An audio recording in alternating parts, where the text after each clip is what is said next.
धरती से कुछ लाख किलोमीटर दूर एक गोला है जिसे चांद कहते हैं। एक ऐसा ग्रह जहां ना तो ऑक्सीजन है और ना ही पानी, लेकिन प्रॉपर्टी डीलर्स ने फिर भी इस गोले को नहीं छोड़ा और आम लोगों से लेकर सेलिब्रिटीज तक हर किसी को धड़ल्ले से चांद पर जमीन बेची जा रही है और लोग भी आए दिन खरीद रहे हैं और अखबारों की सुर्खियां बन रहे हैं। लेकिन क्या कभी आपने ये सोचा कि चांद पर जमीन खरीदी कैसे जाती है? वो कौन सा प्रॉपर्टी डीलर है जो चांद पर जमीन बेच रहा है? कितने रुपए में चांद पर प्लॉट मिलता है? और सबसे अहम सवाल, क्या चांद पर जमीन खरीदना लीगल है या नहीं?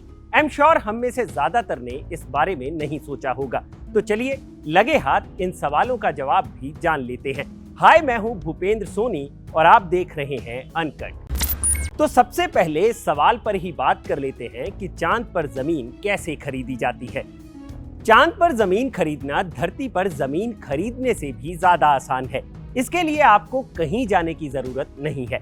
इंटरनेट पर एक lunarregistry.com नाम की वेबसाइट है। इस पर जाकर आप चांद पर आसानी से ऑनलाइन जमीन खरीद सकते हैं। यही नहीं, चांद पर आपको कैसा प्लॉट चाहिए, किस जगह पर प्लॉट चाहिए, खरीदने से पहले ये सब भी आप डिसाइड कर सकते हैं। वेबसाइट के मुताबिक चांद पर कम से कम 1 एकड़ जमीन लेनी जरूरी है और जमीन खरीदने के लिए आप डॉलर से लेकर क्रिप्टो करेंसी तक किसी में भी पे कर सकते हैं। अब लगे हाथ ये भी जान लीजिए कि आपको चांद पर जमीन खरीदने के लिए कितने पैसे चुकाने होंगे। चांद पर जमीन का रेट इस बात पर निर्भर करता है कि आप चांद के किस हिस्से में जमीन खरीद रहे हैं। वैसे आपकी जानकारी के लिए बता दें कि चांद पर 1 एकड़ जमीन की कीमत $35 से शुरू हो जाती है। यानी भारतीय रुपयों में बात की जाए तो आप 2,883 रुपए खर्च कर चांद पर 1 एकड़ जमीन खरीद सकते हैं। है ना हैरान कर देने वाली जानकारी। अब अगली बार कोई ऐसी खबर अखबार में देखो कि किसी ने चांद पर जमीन ली है तो समझ जाइएगा ये कोई इतनी भी बड़ी बात नहीं है। खैर, आप जैसे ही इस वेबसाइट से जमीन खरीद लेते हैं, उसके बाद वेबसाइट की तरफ से आपको जमीन की डीड का एक डॉक्यूमेंट मिलेगा। इसके साथ ही आपको चांद पर जमीन का सैटेलाइट फोटोग्राफ भी दिया जाता है और साथ ही इंफॉर्मेशन शीट भी होगी जिससे आपको चांद पर अपनी जगह के कोऑर्डिनेट्स मिल जाएंगे। इसके अलावा ये वेबसाइट आपको लूनर रिपब्लिक की कॉम्प्लीमेंट्री सिटीजनशिप भी दे रही है और fly trans lunar boarding pass भी मिलेगा ताकि फ्यूचर में आप इस जगह पर पहुंच सके। हालांकि चांद पर अपनी जमीन तक पहुंचने के लिए अरबों रुपए आपको ही चुकाने होंगे। लेकिन इसके साथ एक और सवाल खड़ा हो जाता है कि चांद पर जमीन खरीदना लीगल है या नहीं। लगे हाथ इसका जवाब भी जान लेते हैं। इसके लिए आपको यूनाइटेड नेशंस की आउटर स्पेस ट्रीटी के बारे में जानना होगा। 27 जनवरी 1967 को यूनाइटेड स्टेट्स, यूनाइटेड किंगडम और सोवियत यूनियन ने आउटर स्पेस ट्रीटी पर सिग्नेचर किए, जिसमें ये साफ कर दिया गया कि चांद से लेकर बाकी ग्रह पूरी मानव जाति की एक साझा विरासत है। यानी कोई भी देश किसी ग्रह पर अधिकार नहीं कर सकता।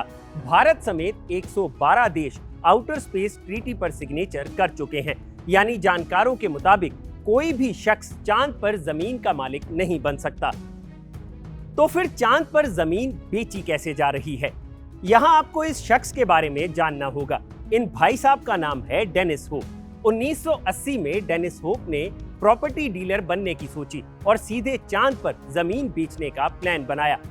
बिजनेस इनसाइडर की साल 2013 की रिपोर्ट के मुताबिक होप ने 1980 में आउटर स्पेस ट्रीटी के एक लूप होल का फायदा उठाया, जिसमें धरती से बाहर ग्रहों पर किसी सरकार को कब्जा करने से मना किया गया है। लेकिन इसमें कहीं भी किसी प्राइवेट सिटीजन के बारे में कुछ नहीं लिखा गया है और इसी लूप होल का फायदा उठाकर होप ने 1980 में ये डिक्लेयर कर दिया कि चांद उसकी प्रॉपर्टी है। आपको ये विचार बेवकूफाना लग रहा होगा, लेकिन 35 साल में होप ने अपने इस आइडिया से अरबों डॉलर की कमाई की है। 2021 तक होप चांद पर 600 मिलियन हेक्टेयर लैंड बेच चुके हैं और ये जमीन आम नागरिकों से लेकर सेलिब्रिटीज तक को बेची जा चुकी है। हालांकि कई एक्सपर्ट्स ये पहले ही साफ कह चुके हैं कि चांद पर जमीन खरीदना लीगल नहीं है। तो अगली बार कोई आपसे कहे कि वो चांद पर जमीन खरीद रहा है तो उसे ये वीडियो जरूर दिखाइएगा। बाकी जानकारी अच्छी लगी हो तो इस वीडियो को लाइक और शेयर जरूर करें और अनकट को सब्सक्राइब करना मत भूलिएगा।